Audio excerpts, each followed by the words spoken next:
a late night tomorrow. We got a lot. We not going to closed session, right? No, we don't have to. Good evening, everyone. Thank you so much for attending our Board of Education meeting tonight, Wednesday, March 20th.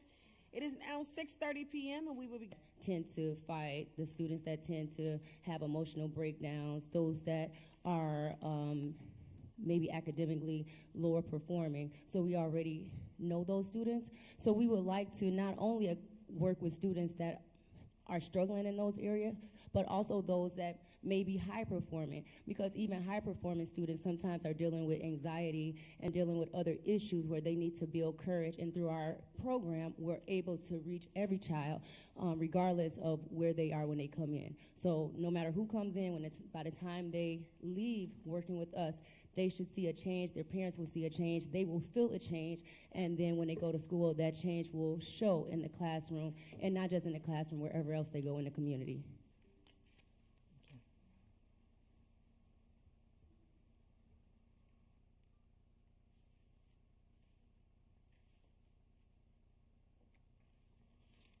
I haven't looked at this. The program is the summer program starting and ending. I see it. June 3rd through July 26th is an 8-week program. Yes. And so you're asking the district to sponsor the program? Yes, I'm asking the district to sponsor the program and allow us to use the facility. So whatever school is available, but to have a space to provide this camp to our students. Free of charge for the parents? Yes. And I'm also, The program's not free. the program is not free. For the parents, Yes. right? If we sponsoring it and we're paying for it, the students wouldn't be free that attends District 159? No, it's a charge. What is the? No, so I think you it's have to be- two deliveries the impression that I got when it was brought to me was that the first approach would be the parents could pay, and then she would like to just bring her program into the school. Okay. And then the second approach was to see if we still have funding. Well, I mentioned that I know we still had ESSER funding and things like that are catered to improving our kids' test scores and things like that she said her program would do. So if we still have money left over in the ESSER funding, then this would kind of be like a pilot to see if her program actually works, something that the board can continue to pay into if it's a program that works. Something kind of like how we do for the other summer programs that are here. I know we end up working something out with them where they didn't have to pay to utilize our facilities anymore. So it's kind of like a teacher with them wanting to do or utilize our buildings and see if we had any funding for programs throughout us as a board to fund the program. So it's two different options. Okay, so which option were you hoping for? So kind of as President Morton just spoke, to offer it where parents are able to come right in, those that are not necessarily needing the math and reading enrichment, those would be the ones that would pay out of pocket, and then the ones that are that need the extra help, that we'll be able to use those ESSER funds if they are not able to afford to come.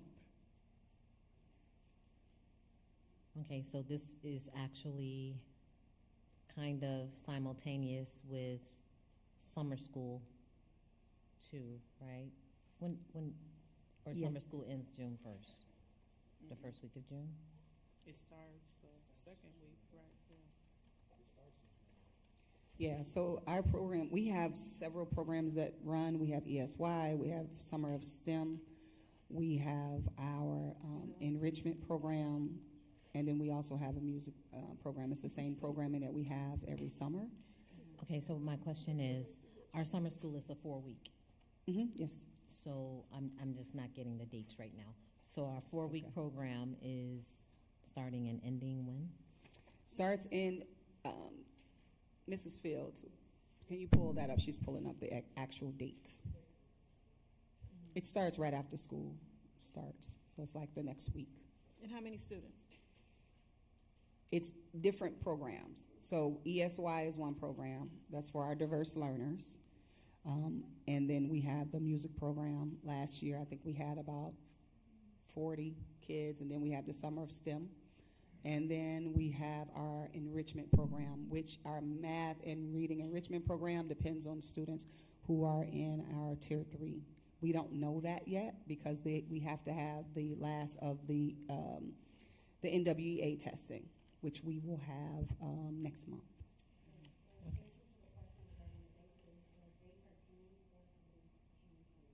So short. So there would be some overlap. Okay, all right, thank you. May I? Now, can you speak to the funding that relies towards programming for our kids? Because it sounds like a program for enrichment. Right now, the funding that we have in the ESSER is earmarked for what's in there. It is something that if the board approved, we would have to take something out to replace it. And then what other funding do we have towards enrichment? Because I know we had money, we haven't approved the library or those items. So is that a different area? That thought we is didn't. right now earmarked in the I wasn't ESSER here then. funding. And that's why I was saying that anything that's in there currently, we would have to assess what the board would like us to take away to add, and earmark that funding towards it. I'm sorry, can we do, I would just like us as a board to just do further, discussion Yeah. about, because I think it's a wonderful program, but I just want to make sure that everything that, that we're already offering is in alignment, and funded, just because Right. of the whole, what we have earmarked for June 30th. Yeah. As opposed, but definitely, having this, see what we can do for this summer, and then, again, in alignment, with other things that we have, and then definitely have it on the table, and budget for the future. Yes, I think she just wanted to bring it to our knowledge. Definitely. And Ms. Payton, if anything, if you can tell us how, once you guys identify, like, what type of curriculum you'll be utilizing, what type of tools, guide that you'll be utilizing for the enrichment program that's incorporated in your. May I share? Yeah. So you all already have it established. We use math and reading at Mentum. And so we were really just looking to come alongside and use what's already being paid for throughout this. It's already here. So we want to provide that as well. And the other thing, as far as, I know it has to be tabletop, but we don't need to even have the funding necessarily to still move forward. So I'm still here asking about the facility, because I do have parents that are looking and they are ready and they believe in what changes their child has had through different programs that's been offered. And so I just want to also ask that while I am right here and have the opportunity, if you all are able to discuss just if there is any space that is available to provide a home for us this summer. And if you could let us know what kind of space you're needing. Honestly, if we could get a big gym, we can divide that gym up. That's my area. I can move that, make it classrooms, then twist it, turn it, make it, shift it. So a gym and maybe a class or two would be sufficient.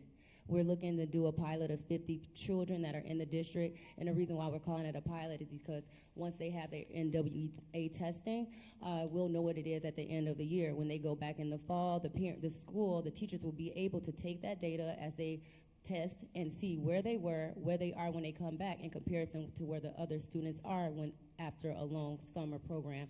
And we are very confident that our students will excel and show that being with us for those 8 weeks truly made a difference. Okay. And one last thing, if you could also get us the information of what your drop-off is at, I see it, 7 a.m. to 5 p.m. Okay, thank you. All right. Thank you. Thank you. Thank you all. Have a great evening. Thank you. Next on the agenda, we do have our Board of Education retreat, well, not a retreat, but our Board of Education training to the National School Boards of Association Conference. It'll be April 6th through the 8th, 2024 in New Orleans. Currently, though, this meeting is set to gear towards advocacy, equity and diversity, family engagement, governance, executive leadership, safe and supportive schools. So it's just a conference that teaches board members pretty much more how to govern, which is what we do.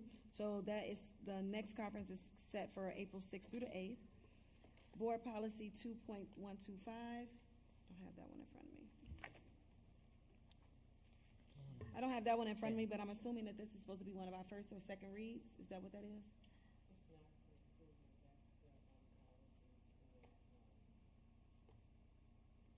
it governs board, per diems, reimbursements, So our forms. current, 2.125 board member compensation expenses. Board members of education members provide voluntary service to the community and may not receive compensation for services, except that a board member serving as a board secretary may be paid an amount up to the statutory limit if the board so provides. Pretty much, I believe that this was put on here so that we as a board can determine our allowable reimbursement amounts, and then the way that we are actually getting our reimbursements or getting our checks up front and then wanting to be reimbursed in the back. So, Chris, I don't know if we can discuss, do we need to discuss that in open session, or how do? Yeah, we should discuss an open session. So Okay. you can either set a per diem for, Which I already thought we did all of We this did. already. Yeah, we have that. I think it was more. I didn't see that in the policy. It's not in here, but it changed. Well, we voted on it before. Should we put it in there? Yeah, typically it's either in the policy itself or it's in a resolution that you attach as an exhibit to the policy. So if we've already done it, then there's nothing to do. I just don't know what it is or when the policy was adopted. Yeah, I think we did it with Janisa maybe 4 or 5 months ago. Yeah. Look into it. 125. So, yeah. Okay. Okay. And that's exclusive, board members of the tuition costs. Like if you're going to a conference and it's Yes. a $500 tuition. Yeah. That's for travel, lodging, and food. Yeah. So if you have to pay $500 for the tuition for a thing, that's excluded from the 125. Yes. Yes. So she would just have to write that. Oh, you can write that up, Chris, and then we as a board would just confirm and approve it Yeah. again. We can check and see if we have that. But that will conclude our Board of Education report. I'll turn it over to our superintendent for our superintendent's report.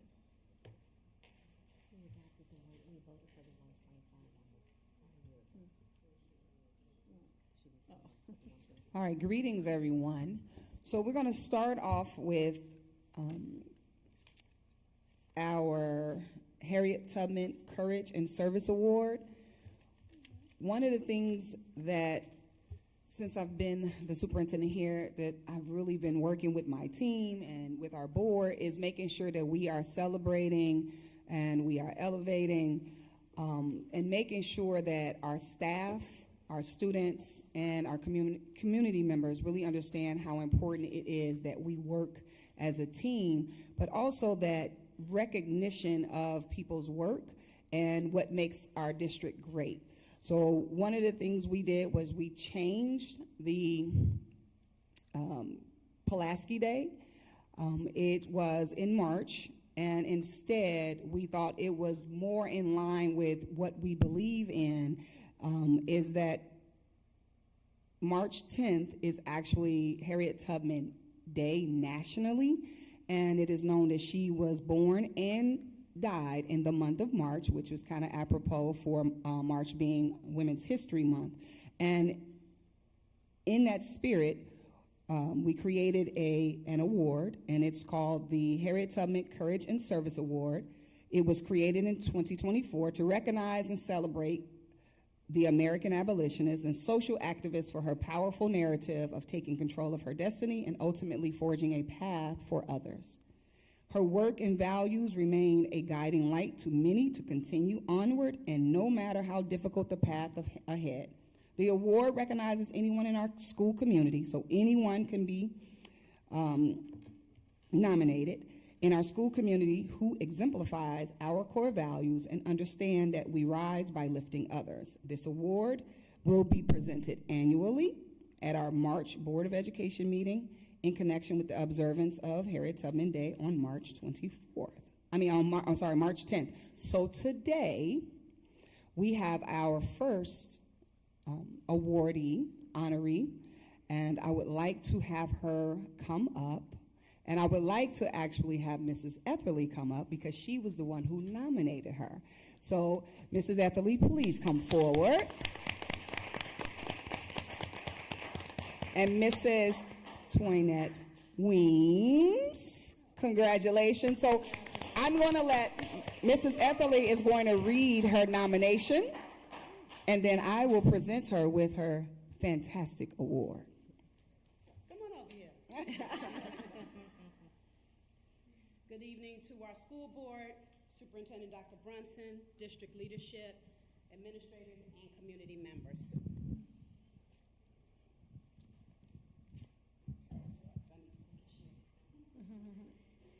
When I think of the very best characteristics of Harriet Tubman, words like powerful, determined, fearless, and strategic come to mind. As I reflect on all of the educators I have crossed paths with, every once in a while, I come across an individual who beckons my attention for the excellent manner in which they manage their responsibilities. Things like accountability, integrity, character, mannerisms, knowledge, and laughter have always been an integral part of what I believe to be the foundation for getting to better. Enter Mrs. Tonette Weems, an educator most worthy of the Harriet Tubman Courage and Service Award. As principal of Neil Armstrong Elementary School, I have had the pleasure of working with and observing Mrs. Weems' abilities and accomplishments regularly for the past 8 years. She has demonstrated competencies that are often only seen in experienced educational leaders. Her prior work as a representative for our building leadership team, various after-school activities, an active colleague, both departmental and interdepartmental, who collaborates with purpose to help us go from good to great, and who has helped spearhead our mathematical practices with increased attention on fact fluency, clearly reveals her knowledge about research-based and best instructional practices and her proactive endeavors to stay current in the field. She understands the value of collecting, analyzing, and using student data in order to improve student achievement. Tonette strives to develop caring relationships with her students, thereby supporting not only their cognitive growth, but their social and emotional growth as well.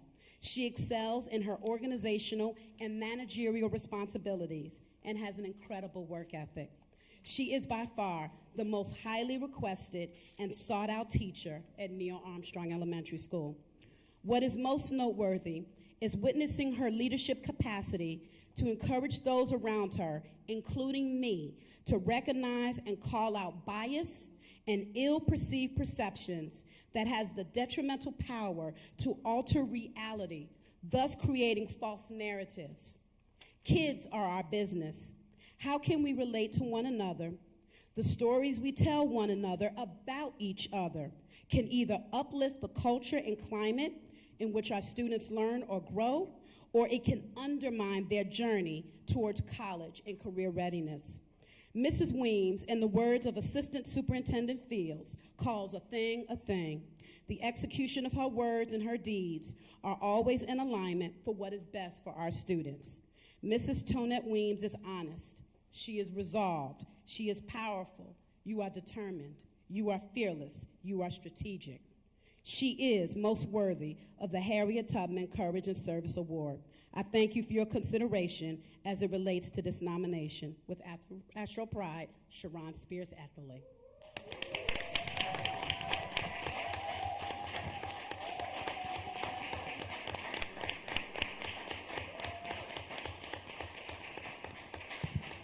That is a gorgeous gift.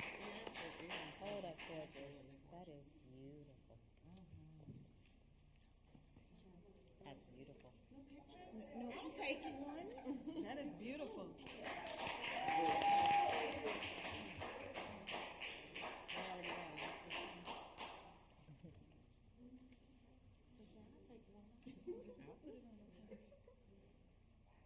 That is a beautiful, beautiful.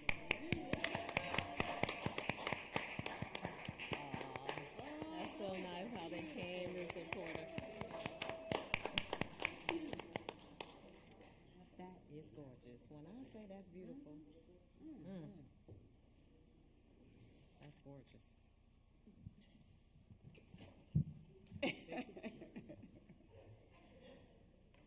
Y'all sit down. I know, we love to begin our meeting on a high note. So now I'll bore everyone with a few of the housekeeping that I have to give. So now we have, I'm going to go to student attendance. We have Colin Powell Middle School, 89.9%. Maria Yates for the month of February, 94. Cedar Prairie, 92. Woodgate, 90.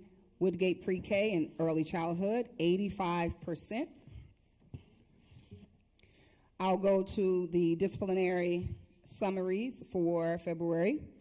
Colin Powell, we have 8 in-school suspension for violence without physical injury, 2 for disrespect, 2 for inappropriate language and profanity, 2 for physical contact and physical aggression, and 2 for abusive language. And then we have out-of-school suspensions. We have 16 for violence without physical injury, and then 1 for abusive language. Maria Yates, we have 0 for in-school and 1 out of school for defiance, insubordination, and noncompliance. Neil Armstrong, there were no suspensions in school or out of school. Cedar Prairie, there was 1 for in-school and then 3 for out of school. Woodgate, also no in-school or no out of school. And that concludes my, make sure I get, oh, nope, one last thing, sorry. For February, here's our totals for Colin Powell. We have 563 children. Neil Armstrong, 278. Woodgate, 322. Maria Yates, 249. And then we have a total for Cedar Prairie, we have 218.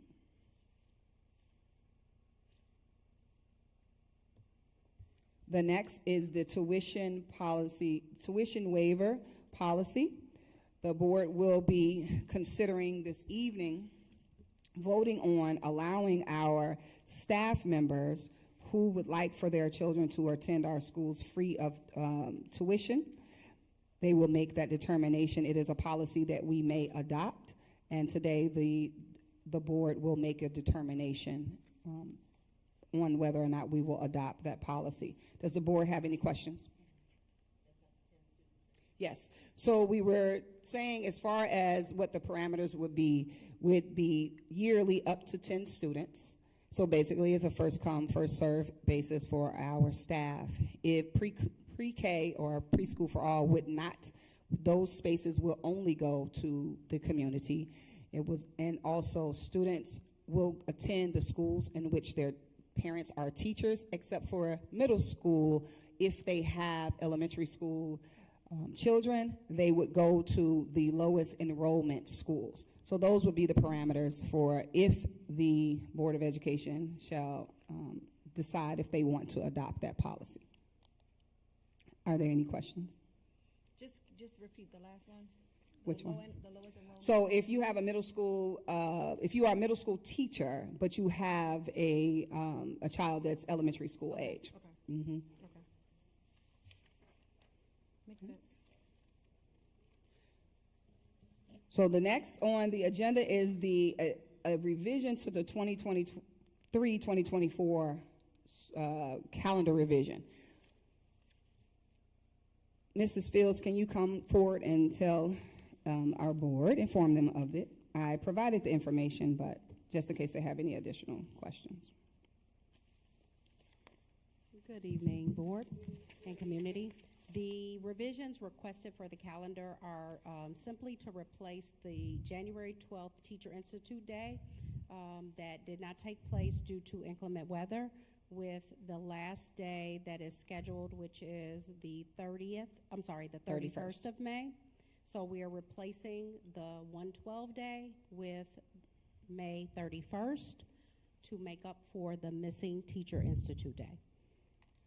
To be in accordance with ISB's, the requirement for the amount of days that teachers have to be in session. So it isn't for students because they weren't in session that day because it was a Teacher Institute Day. We are also removing the remaining emergency days as they will not be utilized for the remainder of the year. So, anyone have any questions about that? For teachers, for students, it remains the same, which is May 30th, and for teachers, it would be on Friday, the 31st. No questions. We haven't received the 2024, 2025 yet though, correct? Yes. Yes. I don't think I saw that. Yes, and you approve that. Okay. No, I wasn't here. Oh, yes, sorry, last board meeting. I also provided again today in a correspondence. Thank you. Thank you. Okay, it is your time, Mrs. Owens. My son is trying to bring me my babies.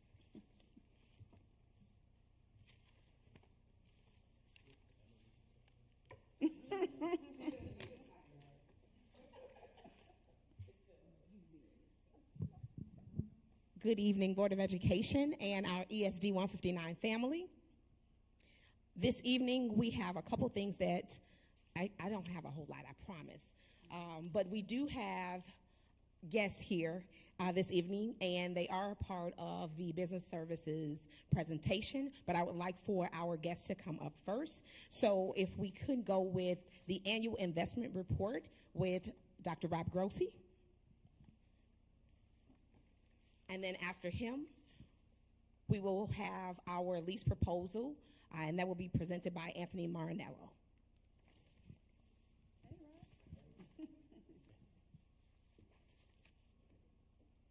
I'm doing my best to look like my idol, Chris Petracca. Not A couple more years of growth and a little pasta in my beard, and I would look just like him. So I'm here, as I was last year, to give an update of the districts and all the districts that we service investment performance. I believe that they've received. We haven't. Yep. So to start off with, for the fiscal year ending this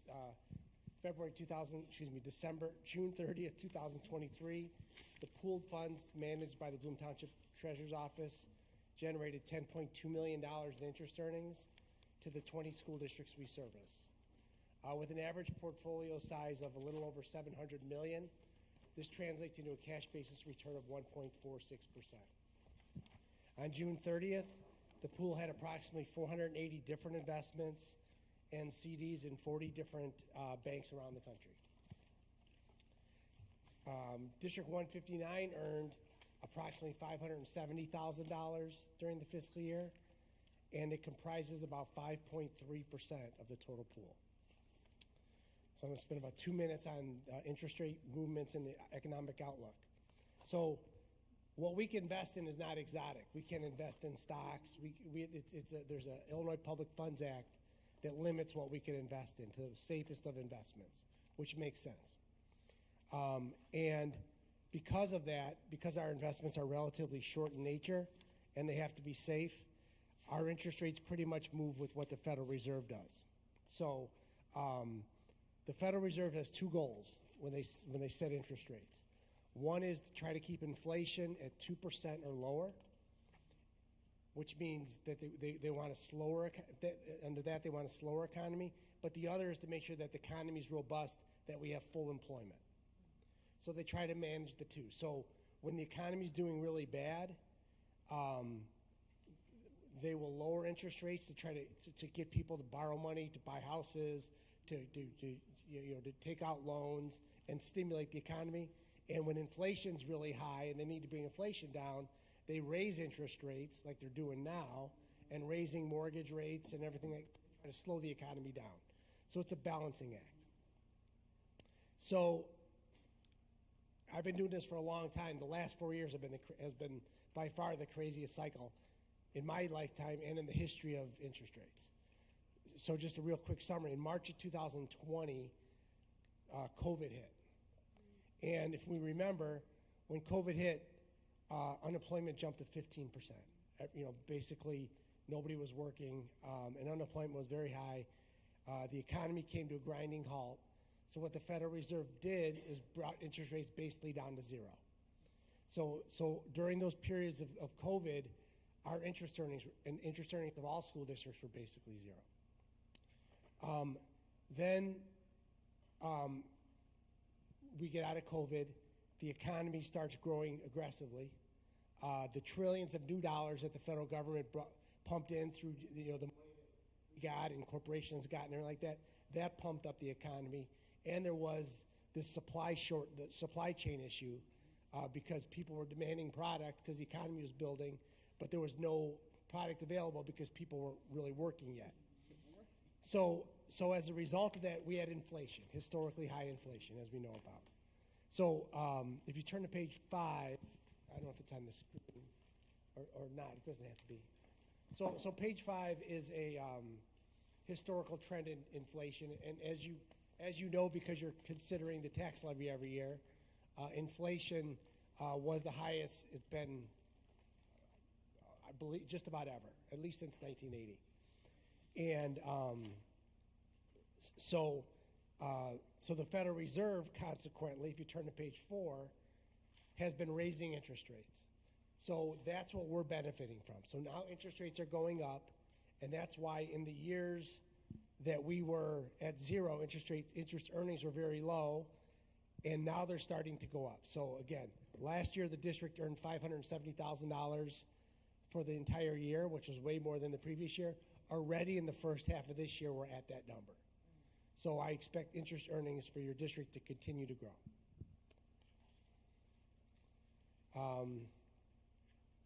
In terms of future investment strategy, again, what we do is not that glamorous. Money comes in from the county. Taxes are, in March 1st and October 1st. We take the money and we make sure that the money invests in time so that there's money liquid to pay your teachers for the June runouts, to pay your bond payments in December, to pay any major capital projects in the summer. So we're not buying and selling and trade the market. But again, we're benefiting from higher interest rates, and as a result of that, I expect that to be a positive growth number on your revenue side of your financial statements. That's within the report is a breakdown of the portfolio by investment type. It also shows that the portfolio is relatively short, with most of our investments maturing within the next 2 years. And that's basically an update. I do think it's a good idea that we do this every year, that the Board of Education sees a report on their investment performance. So I appreciate being here. And with that, I'll entertain any questions. We're currently in negotiations. So Well, there's no money for that. Just kidding. So with us being in negotiations, we're always going to discuss pay increases, et cetera. How healthy is our fund balance? I guess what I'm just wanting to hear you reaffirm is that we are financially sound. You want me to say the truth, or? I want you to tell I'm totally kidding. Yes. I would always say the truth. Yeah. All right. So, so your district, your district's very interesting because of all the, so we're treasurer for 20 school districts, but a couple of them are in Aurora and some different places. But in this area, your district is one of the few districts that doesn't get a lot of evidence-based funding money generally because you're not a Tier 1 school district. Maybe all the districts in Bloom Township other than you are not Tier 1 districts. But you get this property tax relief grant every year, which has been an amazing source of revenues for your school district. And in fact, of the 25 school districts in the state of Illinois, 850 school districts that get it, well more than half of them from our area, which is good and bad, right? We're getting it, which is good, but it's bad because our taxes are so high.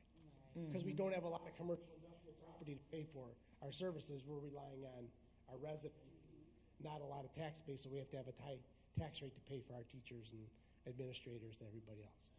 So because of that property tax relief grant, the district is in solid financial shape. It's in a healthy situation, and the Board of Education just approved 2 5% increases from CPI. So at this moment in time, the district is in really good shape.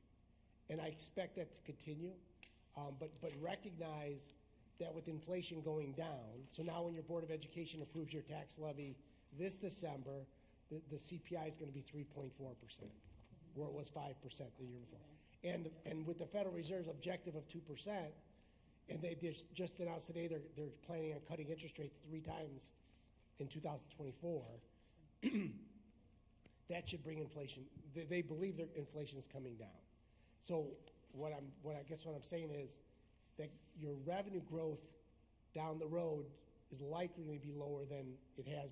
Your revenue growth over the next 5 years is likely going to be lower than it was the previous 5 years.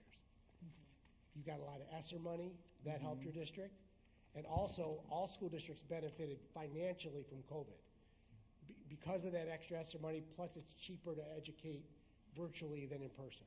So almost everybody was under budget on their expenditures. So the district's in a good spot now, and you know, again, as I'm getting older, I'm not going to play again. I mean, with the tight labor market, I'm advising school districts that their number one objective is to make sure you're competitive enough to attract and retain quality staff. Because everything we do is irrelevant if you don't have good teachers in front of your kids. So that's, you know, and that's a dynamic that never existed before. You know, before it was, let's settle for the lowest possible dollars we can get, and then it's a win.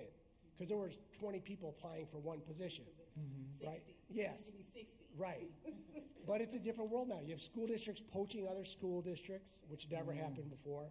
So it's a different environment. So without commenting on your specific district, because I don't even remember exactly where it is, in general, school districts first look at their negotiations is that we need to make sure that we're competitive with all the major, and I'm not talking about just teachers, I'm talking about principals, I'm talking about paras, I'm talking about all the aspects, because I anticipate that it's going to be a tight labor market in education for a long time. Beyond when restaurants are going to get back and the stores and everything like that. I think the number of people entering the teaching profession is down 60%. And at the same time, teachers, it's a harder job to be a teacher. I think that attitudes of parents and kids have changed since COVID. And I think that, I think you'll be seeing more teachers leave the profession, which creates more of a need and less supply. More demand, less supply, and that's going to be a problem. So that's if your district can afford it, you want to look at that metric and make sure that you're competitive enough to keep the teachers like you just recognized before me. Thank you. Well, Thank you so much. thanks. Have a good evening.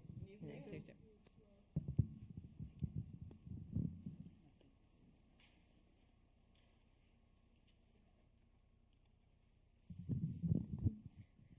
Thank you, Mr. Grossi. And we will now go to the lease proposal. Board should have a copy of that lease proposal, and Anthony will come forward and give an overview of that proposal. Good evening. Hi, Anthony. Hey, good evening, Dr. Brunson, distinguished members of the board. My name is Anthony Marinello. I'm the Assistant Executive Director of South Cook Intermediate Service Center. That's soon to be. Soon to be Executive Director of South Cook Intermediate Service Center. So thank you, I appreciate that. In that time, shortly before I begin my tenure, we are going to be out of office space. Our growth has gone up tremendously over the course of the last year or two. We're exploring several new initiatives which require bringing on about 25% more staff members. As we bring these staff members on, obviously need for space increases. So we are beginning construction. April 8th is the tentative date to enhance our professional learning space. We get about 12 more cubes in the office and 4 more offices.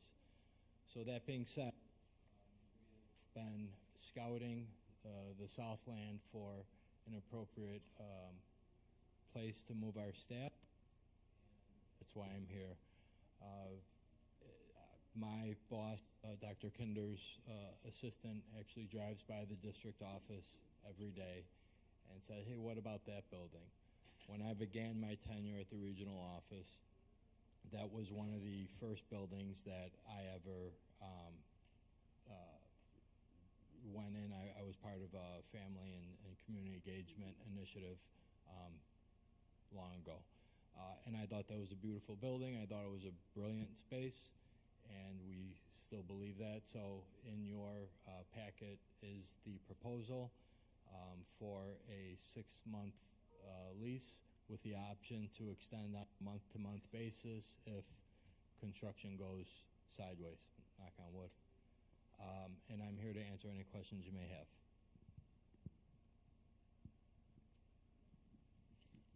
Something beats nothing.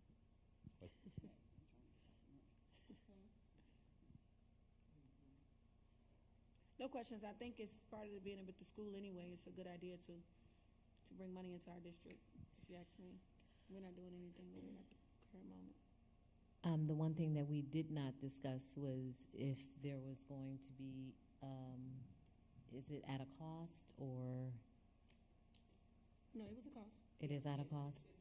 It's in water, yeah. Why didn't I see it? Oh, I see it, I see it. Yeah. Okay. I do have something, because the issues that we have, what are we looking at to fix it so that it is habitable, I guess, for them to be in the building? Well, that has been communicated with the issues that we face. Mm-hmm. We did speak and we talked about having, well, we have the same attorney with that same firm, and so having those attorneys work together Okay. to create an actual release to include the language that will cover how we're covering. So they can go in there and actually.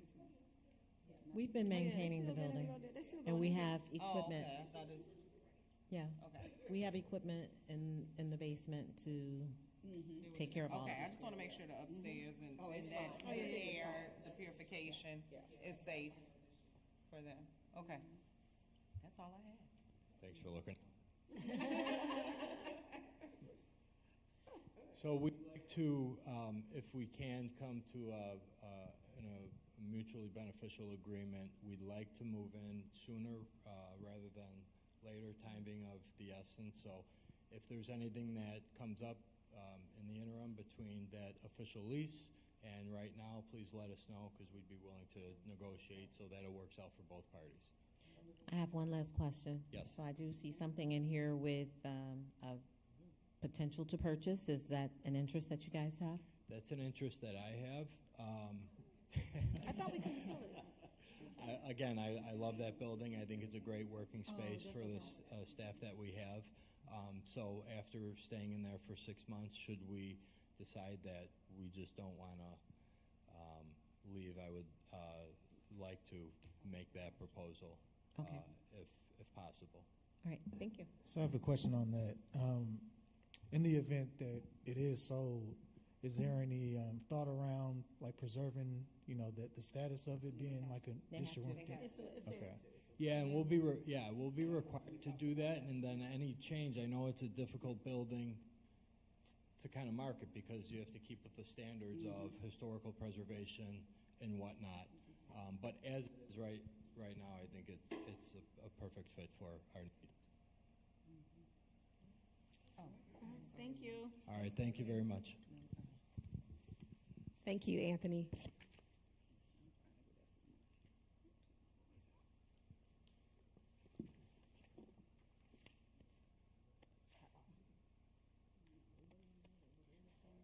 Moving right along, I'll go over the fund balance, January of 2024 versus January of 23, and then I have a few updates regarding the FY 23, as well as the Amazon tax incentive agreement, the Seton Prairie addition plus renovation, the Woodgate mechanical renovation, HVAC, and then the Colin Powell front office renovation.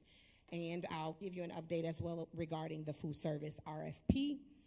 And we've already taken care of the annual investment report. As far as our January 2024 month end, we began with $43,083,678.46. Our revenue, we brought in $24,474,903.91. Of which, keep in mind that Amazon, as we spoke about last month, that Amazon rebate dollars will be coming from that. And then our expenditures, $367,047.12. Had we ended our school year at January of 2024, our ending fund balance would have been $44,191,535.25. This in comparison to January of 2023, our beginning fund balance was $100,776,110. Our revenue, $22,380,560.43. Our expenditures, $25,509,952.35, of which, had we ended our school year in January of 2023, we would have had an ending fund balance of $35,646,708.18. Are there any questions regarding the fund balance? The FY23 audit, as you all know and may recall, this past May, we experienced losing our auditing firm due to the industry losing so many different employees and leaving the industry completely. We did find an auditing firm. Their goal was to try and have the audit started and moving by now. Unfortunately, they were not able to come and to do the for that. We completed the PBC list, and that stands for it's prepared by the client. So all the documentation that is prepared by the client, we ESD 159, they came up with a list of about 57 items that they had to have us submit before they get started. And so that was submitted. The preliminary AFR I had to request because we have reports due to ESB and we need the AFR to do so, but because our AFR is not ready, I had to request a preliminary AFR so that we have that data to complete those reports. What is AFR? The annual financial report. Thank you. Sorry. That report I did receive on Monday, so I'll be able to begin working that report and having that completed. The state is aware of the issue that is going on with auditing all around.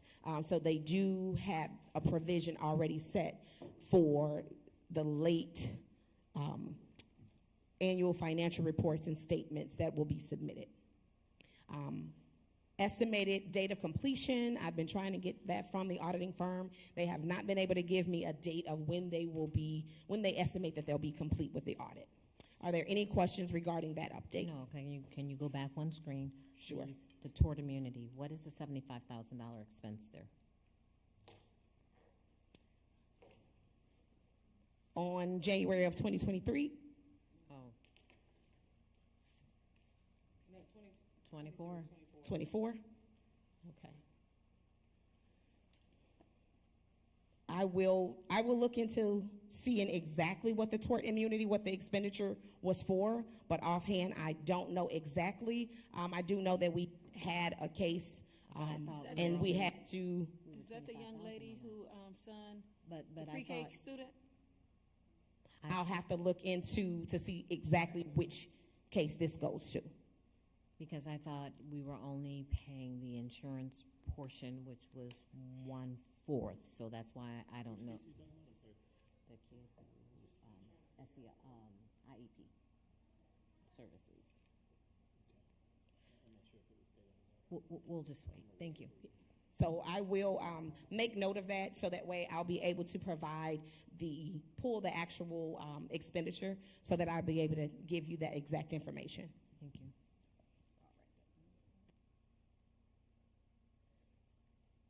Amazon tax incentive agreement. So some while ago, a few years ago, the board approved this Amazon tax incentive agreement. The agreement was that the district would receive a max of $2,020,664 for a period of 20 years. This is year one. 2024 makes year one.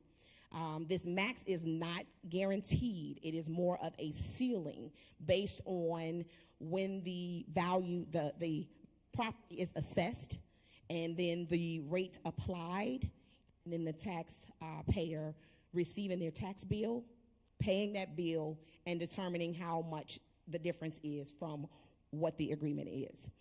So when taxes exceed the amount in the agreement, there's a rebate that must be provided to Amazon. And so when taxes are less, there is no rebate, but potentially it could be less than what the agreement is. So remember, the agreement is not that we're going to get $2,020,664. The agreement is that that is the max that we can receive. So for example, if the tax bill came in and the taxpayer was only to pay $2 million total, then there's $20,664 that the district would not receive.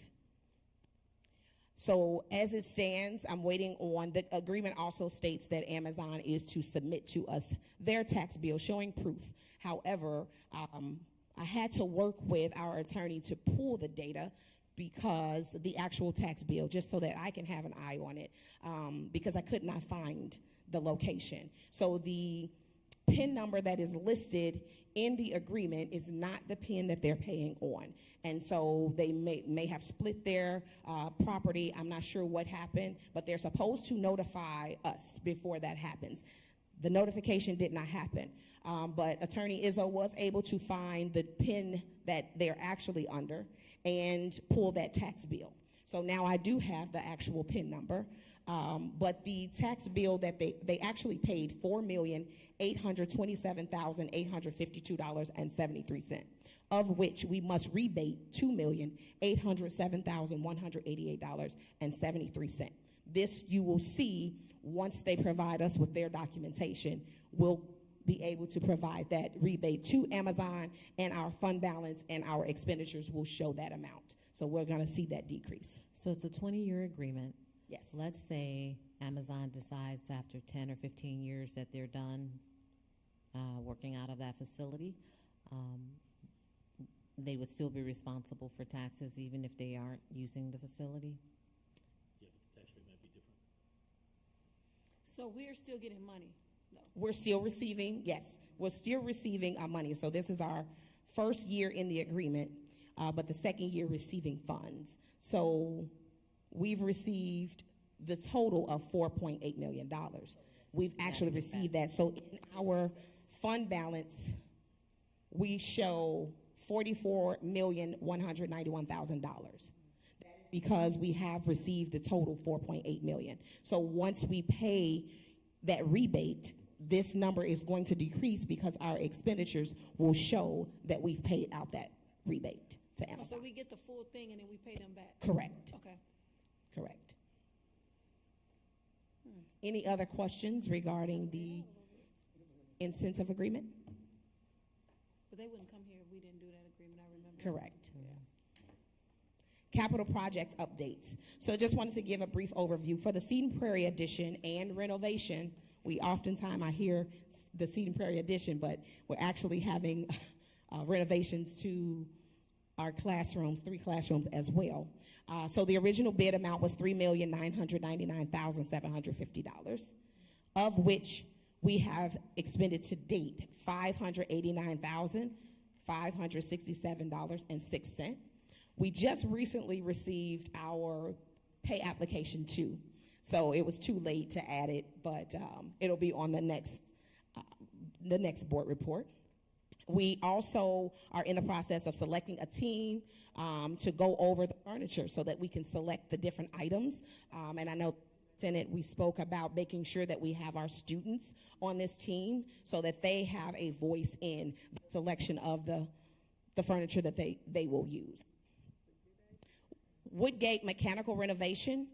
The pre-construction meeting is going to take place tomorrow, and so we'll have that pre-construction meeting, and our new assistant superintendent, Dr. Dallas Lee, will be able to get familiarized with the project and the layout. On June 3rd, that is the anticipated start date for the actual project, and then on August 9th is the estimated substantial completion date. Does not mean they're going to be complete. That is the substantial completion date, which could be earlier or later. Colin Powell front office renovation. We submitted the solicitation for bids on March 14th. The pre-bid meeting is scheduled for March 22nd. And the bid opening is scheduled for April 4th at 11 a.m. I'm sorry, the pre-bid meeting is going to be at 10 a.m. on March 22nd. And then the bid opening will be at 11 a.m. on April 4th. That anticipated start date for that work to begin is June 10th. And the estimated substantial completion date is September 9th of 2024. Are there any questions regarding the updates to our capital projects? I'm sorry. The bidding process.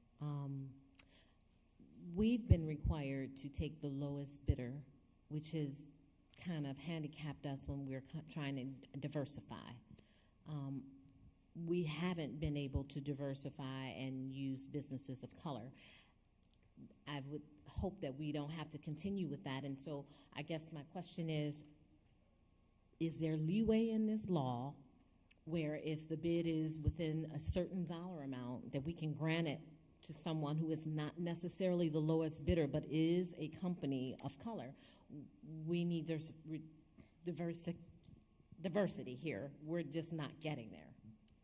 The answer to your question is no, we can't do that. We can award the contract to the lowest responsible bidder. Responsible takes into account other things other than the price itself, but race is not something that you can base the award of the bid on that. Unless you want to make a finding as a school district that you've discriminated against minority contractors in the past. It kind of sort of feels that way. So there's no. So no, what I'm trying to find out is like, I know they're taking away, what is the term? That makes sure you have a percentage of affirmative action. But there are still some requirements that if you build a building, you have to allow so many people who are underserved in your facility. Maybe this is something I can take up with ISB. I'll make a few phone calls because I think this is something that needs to change. We are predominantly a community of color, and we are spending millions of dollars, and yet we're not spending any of this money with any of our companies with people that look like us, and I just don't know that that is right. It's also not legal to give preference to local contractors either. You can't say we need contractors just from that team.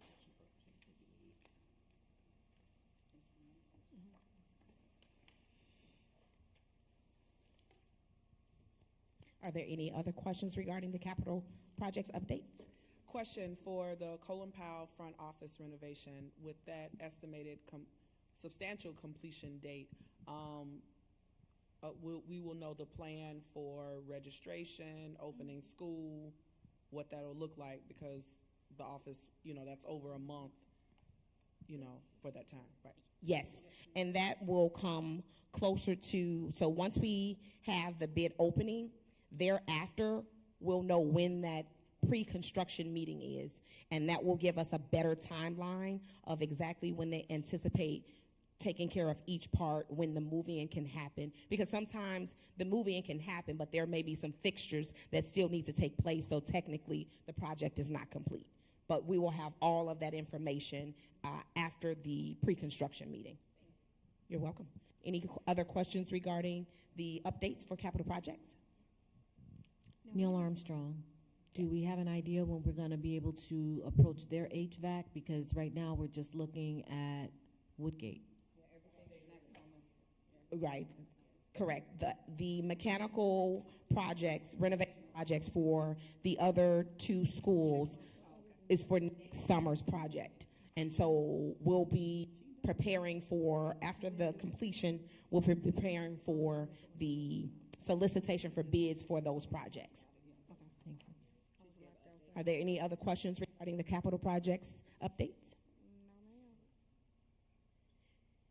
Okay, last but not least, we have our food service RFP, and I just wanted to give the board an update of how this process works. Just to give you a little snapshot, from the newspaper advertisement, that solicitation of bids, to the actual public bid opening is a 45-day process. However, before that can even happen, we have to do the work of preparing the actual solicitation based on the guidelines set forth from ESB, which is our document is over 100 pages. And so we had to go page by page and submit it to ESB. ESB then will tell us whether we can or cannot move forward. If they say we cannot, they'll tell us what we need to change, what we need to add, or what have you. And then we have to submit it back to them for their approval. Once they approve it to go out for advertisement, then this 40-day cycle begins. And so it is resting with ESB as of now. We're awaiting to hear them say, everything looks great, ESD 159, you can put your solicitation in the newspaper. So I thought that we were going to be able to see that RFP. Is that what you're talking about? Yes. Because I remember even when we decided on switching, we said the board wanted to at least see what we were sending off to know what we were looking for amongst the people that were going to be able to bid. We are only at the stages of, here is 100 pages, insert your information into this packet and send it to us, and we're going to tell you whether it's okay or not. We can't even send it to any company. No, I'm not talking about the companies. I'm talking about what they're requesting. Like what are the dynamics around switching to RFP?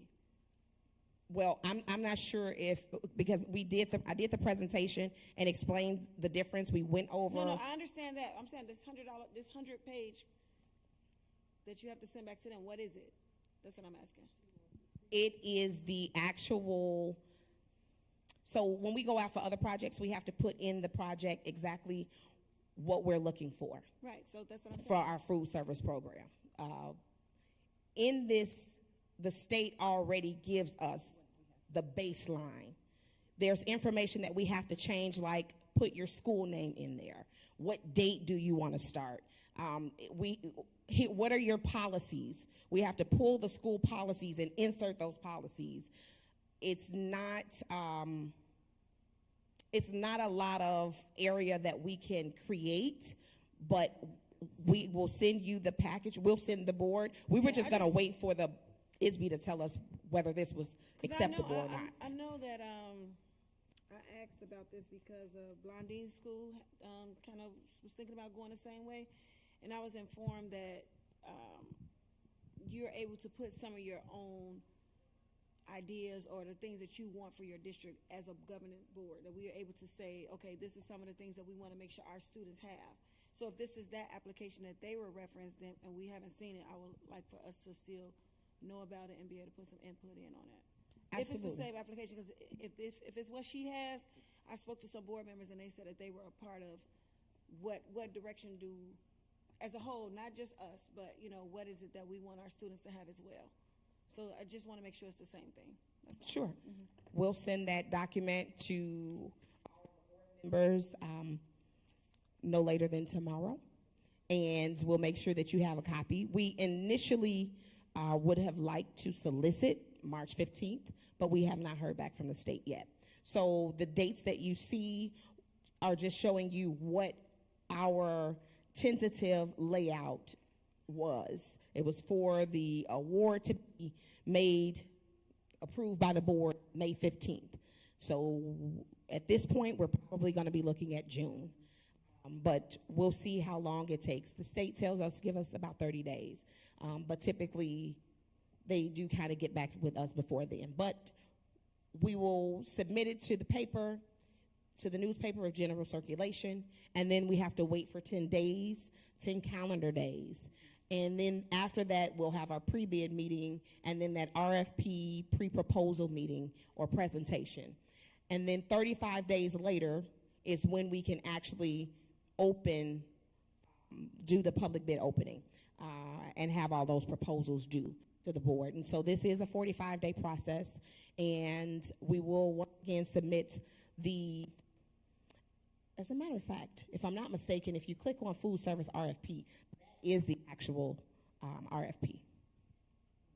So you should have access to it right now. Okay. Okay, so it is there. So the board has a copy Okay, I was already gonna say. of the RFP. Okay. Are there any other questions regarding the food service RFP? I will mention that we have to prepare, we have to put together a team to review all of the different vendors that submit, depending on how many submits. So that team is going to be pushed out. We're just waiting to hear back from the state, because if they say no, then we really can't move forward with anything. And so as soon as the ISB gives us thumbs up, then we'll be able to move forward with the team. Are there any other questions?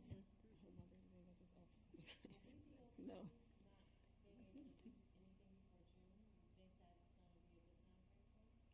June is our safety net.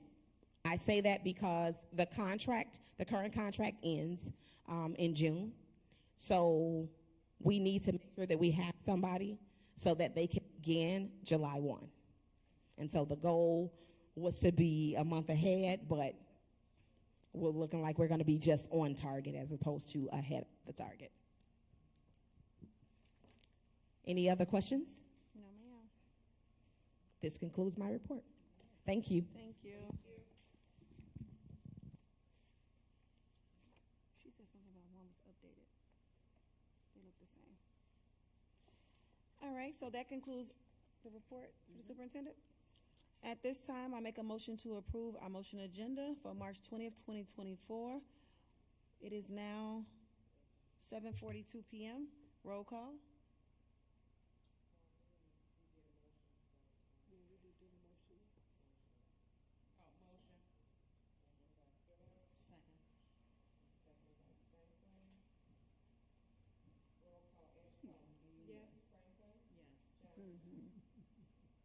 Yes. Who? Oh, shoot. Okay, so I'm sorry, we are approving, I didn't know we weren't going to. Are we doing audience or audience? Oh, yeah. So, We asked at the. audience Yeah. Right before we did closed session. I'm saying, I didn't know we weren't Oh, going in closed okay. session, so that's why I'm. Okay. Well, before you close the meeting, did you need to go in closed session? No, I'm just saying, usually that's where I can talk out and know approvals and stuff like that. Okay. So we are approving the consent agenda? Yeah, you can take a look at this. I'm looking at his, I just wanted to make sure that that's what. Payroll, calendar, tuition, conference. That's the only thing we're approving. Okay, that's fine. Yeah, that's why I said, look at this. This is more accurate with the 2 pages.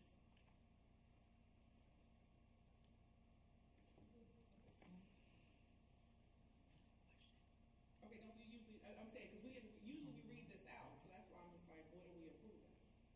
You can read it out.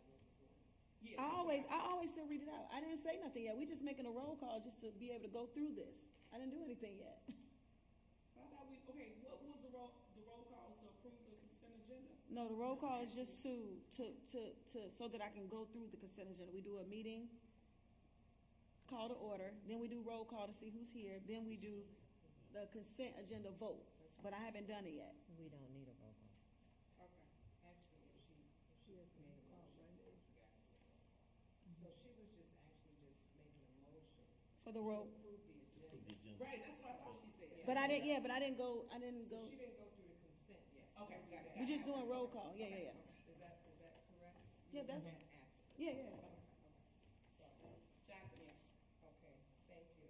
Morton? Here. Phillips? Yes. I said roll call. Here. All right, so, motion to approve the open and closed session minutes for the board meeting on February 21st, 2024, and the February 7th, 2024 Committee of the Whole meeting minutes, special meeting minutes for February 7th, 2024, and February 12th, 2024. Motion to approve the accounts payable and payroll as follows. Payroll for February 9th, 2024, $1,013,678.05. Payroll for February 23rd, 2024, $978,222.40. Accounts payable through, wait, 1 second. I'm gonna do it after this. You sure? Yes. Okay. Because I see somebody in the audience, so. Motion accounts payable through January 2024, $1,382,856.04. Approval of the calendar revision, approval of the tuition waiver policy, and approval of the Board of Education members to National School Board Association Conference, April 6th through April 8th, 2024. Motion to approve. Can I say something real quick? We didn't go into closed session, so I wasn't able to communicate with you that I would like to vote separate for the accounts payable so that I can abstain on that vote because there is a monthly charge that we're paying for snow removal that I don't want to vote yes for just because I feel like if services aren't being rendered that I don't want us to incur the expense. I know that the contract was approved, but I really wish we could be more paying for services rendered versus just paying a monthly cost. So can we do the accounts payable separate from everything else?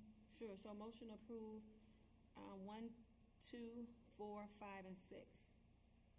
Motion. Motion? Second. Yes.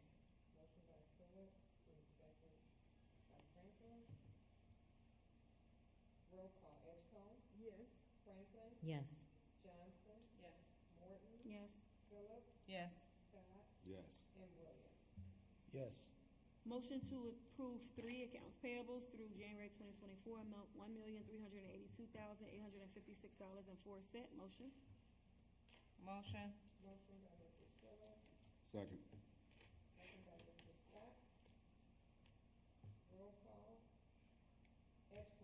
Yes. Abstain.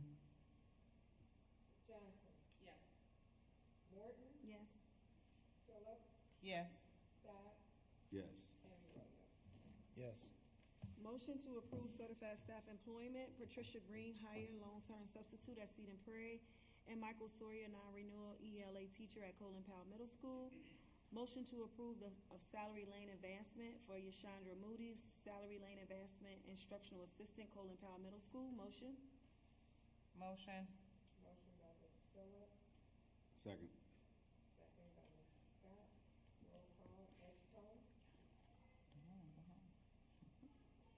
Hitchcock? Oh, I'm sorry. You said non-renewal of Sawyer, right? Mm-hmm. Okay, yes. Yes.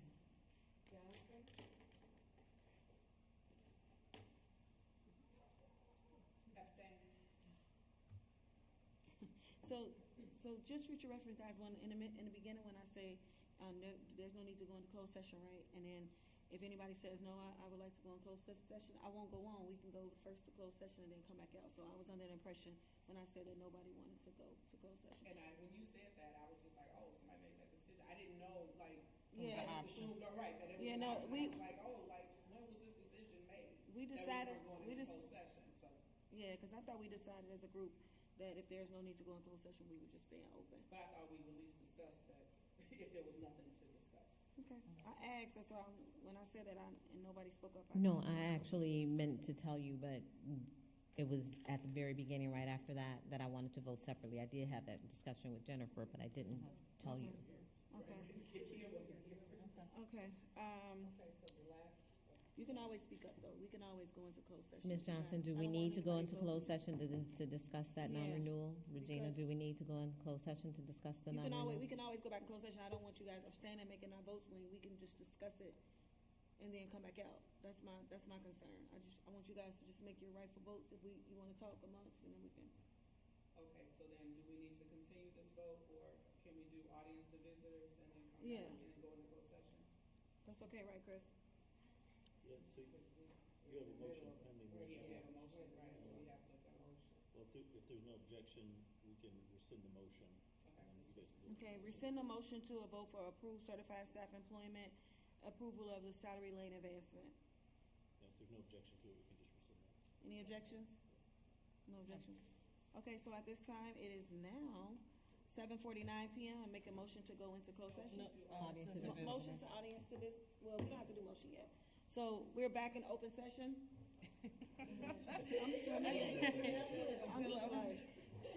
All right, good evening. The public comment forum, thank you for attending the Board of Education meeting. The public comments, public participation is a vital part of our school system success. Elementary School District 159 Board of Education provides time for input from the community and visitors at its meetings. To preserve sufficient time for the board to conduct its business, any person appearing before the board is expected to follow the guidelines. Sign in on a public comment sheet before the start of the meeting and submit it to the board secretary. The Board of Education will respond to all questions within 5 business days of the board meeting. Responses may be viewed under the Board of Education drop-down menu at www.dist159.com. Conduct oneself with respect and civility toward others. The purpose of a public comment is to allow the public to provide their input on school issues. The comments made by the public are not an expression of the opinion or position of the school, Board of Education, or any of the individual board members in their official or individual capacities. The Board of Education may extend or reduce time limits at its discretion. That's policy number 2-230. You may come. Thank you. Good evening. Good evening. Good evening, Dr. Brunson, Superintendent, Ms. Morton, Board President, and the entire Board of Education and staff for District 159. My name is Dr. Michelle Miles, or Nurse Miles, and I would like to personally thank all of you for hiring me in February of this year. I am a school nurse at Maria Gates. It is refreshing to know that there is a healthcare team at each school in the district to help focus on each student holistically. And professional nurses play a vital role in the health of schools and communities as a whole. With the recent measles outbreak, I think we're up to 15 now, growing numbers of students presenting with complex behaviors and emotions, and increasing numbers of students with chronic conditions, it is becoming more evident that school nurses are not only positively impacting the health of schools, but nationally, our roles are continuing to expand to include providing mental health services and wellness programs for students, staff, and teachers. Thank you again, Dr. Brunson and board members, as well as Ms. Dana Ash, for understanding the value of placing school nurses and health clerks in each of our buildings, and for continuing to provide educational opportunities for our parents.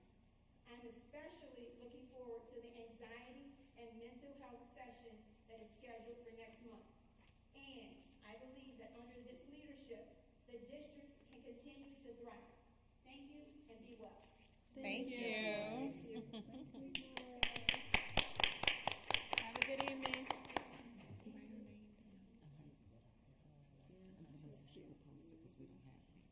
So now, I'd like to make a motion to go into closed session. Motion. Motion. Second. Second by Ms. Edcombe. Roll call, Edcombe. Yes. Franklin. Yes. Johnson. Yes. Yes. Yes. Scott. Yes. Yes. All righty, let's go.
All right, guys, thank you so much again for your patience. We are now back in open session. I'd like to motion to continue the approval of our consent agenda. So motion to approve the certified staff employment, Patricia Green, hire long-term substitute at Cedar Prairie, Michael Sawyer, non-renewal ELA teacher at Colin Powell Middle School, Yashandra Moody, salary lane advancement instructional assistant at Colin Powell Middle School. Motion? Motion. Motion by Scott, second by Franklin. Roll call, Ekstrom. Yes. Franklin. Yes. Johnson. Yes. Yes. Yes. Yes. Yes. Motion to adjourn? Motion. Second. Second.